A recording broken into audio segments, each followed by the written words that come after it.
Bonjour, nous tentons d'expliquer ici brièvement ce qu'est une tâche 3O.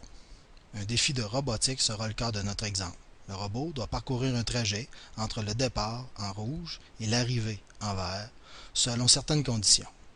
Ici, les élèves doivent choisir un trajet, calculer les déplacements, tester leur construction et leur programmation de robot, ajuster le tout aux besoins.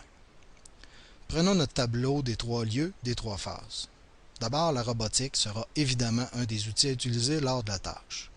Dans un tel défi, l'enseignant peut cibler différentes compétences. La compétence résoudre des problèmes sera celle de notre exemple.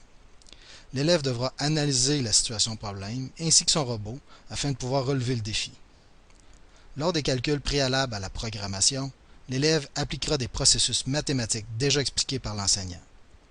Dans la phase préparation, l'enseignant peut présenter du contenu en lien avec la robotique, par exemple une historique ou une vidéo sur les robots.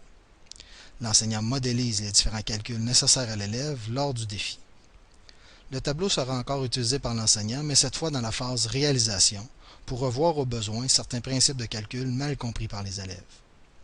L'élève pourra utiliser un autre outil, comme une caméra, pour garder des traces de ses calculs, de ses démarches, qui seront utilisés par l'enseignant en grand groupe dans la phase d'intégration. Pour faire un peu de métacognition, question que les apprentissages réalisés lors de ce défi soient transférables au prochain. Résumons les caractéristiques d'une tâche 3O. Il y a un travail de qualité de réaliser tant au tableau qu'au bureau que dans le cerveau de l'élève. La tâche respecte l'esprit du programme de formation. L'élève est actif dans ses apprentissages et les trois lieux et les trois phases sont présents. Merci.